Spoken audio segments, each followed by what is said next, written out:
Where did the inspiration for the story come from? It came from a news story that I heard back in 2008, 2009 about a young man, an athlete who'd been left paralysed and who had persuaded his parents to take him to Dignitas.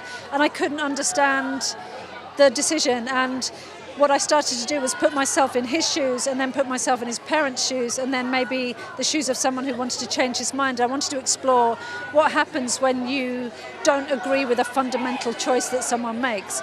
You know, how far do you have to go along with it? Is that what you want the audience to do, to be able to empathise with the characters and go away with that kind of message? I hope it's an uplifting film. I think what I really feel is that you shouldn't judge people for the decisions that they make. You know, it's easy to say, this is the right way, that's the wrong way. Unless you're actually in somebody's shoes, I think it's impossible to know how you will react. And I feel like we're a very judgmental society sometimes, and perhaps we should just be kind and try and understand each other a bit more. I wrote it, but I still cry every time I watch it, which I think is testament to the performances of Amelia and Sam. So I'm very pleased with it. I think the one that made me cry the most was the beach scene. We must have rewritten that scene about 70 times, and when I finally saw it filmed, I cried so hard that the producers took a picture of me and put it in the weekly newsletter because they thought it was so funny. And that for me is testament to Sam and Amelia's performances. You know, you forget that it's your own words and you just see a whole new dimension, and I think those two are amazing. I didn't know that the Khaleesi actually looked like Amelia Clark, but as soon as I met her, she was so much like the Louisa in my head. For me, there was only one choice. And then, then you meet Sam, and the chemistry between them in auditions was so amazing. It was like they just popped off the screen, so I was delighted. Yeah, sorry. Of course, you have to condense a lot of stuff. You have to lose bits and pieces. But for me, being involved with the film all the way through meant that we were always working on just staying as true to the real fundamentals of the book, all the key scenes, all the elements that the fans seem to love, like the tights and, the red dress, the key moments. I hope that anybody who enjoyed the book will find that they enjoy the film just as much. I never expected them to even want me involved because, we've all heard the horror stories, but MGM were nice enough to ask me, and I just jumped at the chance because, you've got to live boldly, right? And look what it's led to.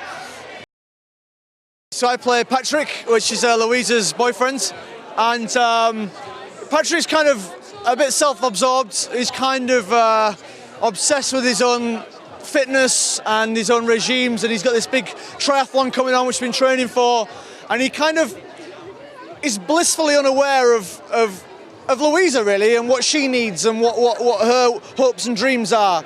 And so when Will comes along into her life, he's very much unprepared for it, and I don't want to say that he's a horrible person, because he's really not. He's just a victim of his own upbringing. He's very kind of insular, whereas Will is he's very extrovert and imagines about the world and what's around, whereas Patrick's very content in what he's got, and I think that him and Louisa end up not being quite right for each other, and Will, in some senses, has already achieved what Patrick is trying to achieve. Absolutely, yeah. I mean, because Will obviously is that entrepreneur who has gone and made a lot of money and worked the stock market and whatnot, and Patrick is that, but very small time, and he's quite happy keeping it that way, whereas Louisa, she's got the potential to be bigger than that and to go places and see things, and Will kind of opens up that potential within her. I got sent a script. I read the book first, and then I just thought it was absolutely fantastic. I thought it was, it wasn't just the idea of the character, it was the whole story. It was, I know a lot of people from, I'm from a small town in the north, and I know a lot of people who have sort of had these relationships since they were very young, and they're very comfortable and they're very settled, and they're just so unaware of what could be, what is out there for them. And it just takes someone to come along and open your eyes. And that was Louisa's side of it. And then there's Will's story, which is, so powerful and so topical at the minute. The idea of, without wanting to give anything away, about the right to choose with people, and it's so important. It's such an interesting topic for discussion that if this film gets people talking, it's not trying to say yes or no, right or wrong. It's just trying to get that conversation out into the mainstream and get people talking. And from both those angles, I just thought it was a really powerful story. I didn't sit down and go, is this something that I want to be a part of? Because when I read the book and the script, it moved me so much. And it made me think about things that I've never thought of before, and it made me approach the subject in a way I'd not thought of before. And I thought, if that's done that for me reading this book, and if we can make a movie and maybe make a couple of other people start to think, oh, maybe it's not as straightforward as we think it is, maybe there's a bit more to it. And just get people talking, that's a real, as an actor, to be able to think that a project that you've done has in some way help someone look at something that's a little bit different and help them maybe change their opinions or whatever, or reinforce their opinions, whatever, then that's amazing. To think that we have an impact on people, and so that was, it was important. I think there's, I'm a big believer in love, and love is all you need, and the whole John Lennon-esque, but it's the idea that you shouldn't sacrifice your own happiness, for a lot of things. Like the idea that Louisa thinks, oh, I'm comfortable, I don't want to upset Patrick, I don't want to do this, that, and the other, or that fear. You've got a fear to branch out. You should always take those gambles, take those leaps, because you never know what's going to unfold. You never know what possibilities, what potential you have in life. And there's something about this film, about this story, that just says to me, give it a go, take that leap, They gave me a trainer who I was actually with this morning. He's called Tim Blakely, and he's my bloody hero. And he basically just flogged me for several months for this film. I wanted to know part and parcel kind of what it would be like to be obsessed with your body fat and with a goal like that. And so Patrick's goal was obviously the triathlon in Norway, whereas I set myself the goal of rap day. So we rapped on June the 2nd last year, and I was like, okay, that's the day I can drink alcohol again. That's the day I can eat carbohydrates again. I can have pizza and all this kind of stuff. And so I had that goal in mind, and it just helped me get that kind of drive. And then also just physically, just the idea that I wanted to make sure, whenever you're making a film that's based on a book that people love, there's such a, I'm a huge book reader, and people get so involved and invested in stories and characters that you have a responsibility to make sure it's as accurate as possible. And I knew that I'd be the same with this, and I wanted to make sure that Patrick was the Patrick that people imagined. And the only way to do that would be to get in the kind of shape that Patrick would have been in. So I went and just did a lot of gym time, ate as lean as possibly I could, and I was going for checkups at the doctors to see what my body fat ratio was, all this kind of stuff. Yeah, it was interesting. It was just, when I finished, I went and drank a lot of beer and ate a lot of pizza. But for the 3 months I was on the shoot, it was good. And Sam was training as well, so we were both sort of in the gym together, which was good for him. He worked a lot harder than I did. I hate admitting this, but it really did. Yeah, the book made me cry, and then I read the script. And the script made me cry again, even though I knew, what was happening. And as far as I was concerned, Jojo's helped write the screenplay, and it's been her baby, and so she's made it as close to the book as it really could have been. And they both made me cry. And actually, I went to a screening. I saw it a while ago, and I took my brother. And my brother's a few years older than me. This big sort of gruff northerner, and he cried his eyes out. So it's one of those. I was always a geeky little fanboy as a kid, and I kind of still am a little bit. And so every time I do a new job, to work with these people, it's fantastic. You meet them and you think as a fan, and you go, this is great, oh, this is cool. I'm meeting Emilia Clarke from Game of Thrones, this is wicked.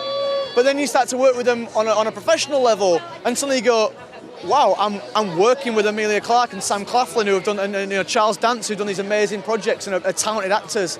And I absolutely do. Every day, you come on and you look at the people you're working with and the caliber of people, and you have to pinch yourself and go, are they still letting me do this? Am I still doing a living here? It's, I really do get a bit starstruck.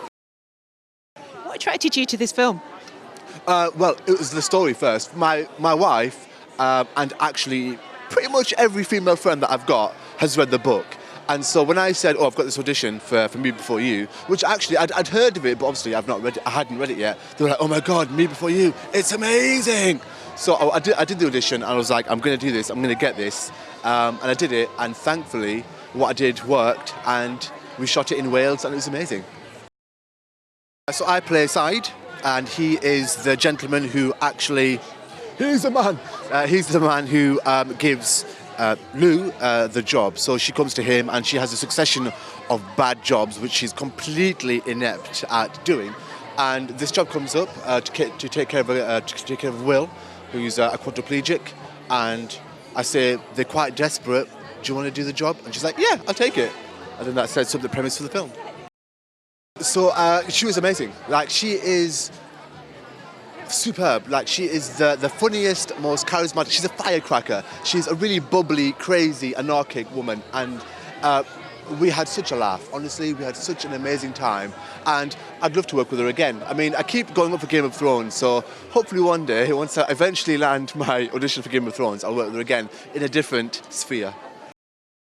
It's obviously a very serious subject matter. What message do you think it leaves the audience with? It's a tricky one, because it's for me, I would say it's all about love, and it's about caring for people. And no matter what you go through in life, you have to take risks. You have to follow your dreams. You have to really just put your all into life and never give up, never say never, and you never know what might happen.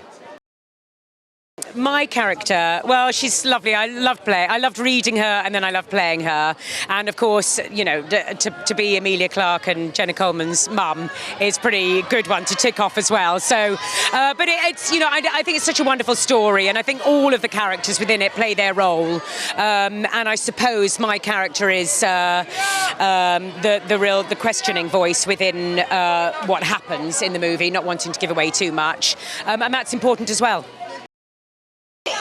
Preparing for the role, it doesn't really sort of come into it as far as the morality of it, because that's the part that you're playing. It's there in the novel and it's there in the script. It's more about playing the human being behind it and building that family, and that was easy because everybody was so lovely and we all just clicked and had a great time. So yeah, it was great fun. I'm in Guys and Dolls at the moment in the West End playing Miss Adelaide, which is great fun, and I think I'm in Game of Thrones next week. I'm Sam Tarley's mum, Melissa. Yeah. So, and I think we're in next week. I know he's on his way home anyway, so I better get the kettle on. What I love is doing whatever the last thing wasn't, if you know what I mean. And that's the lucky thing, is if you can sort of just mix it up a little bit, then that's fantastic. So I feel really lucky. The thing about this project is nobody was given the job because they were a woman, but it's turned out that a huge number of people involved are female, which is fantastic. And if we can change the dial the right way, then so be it.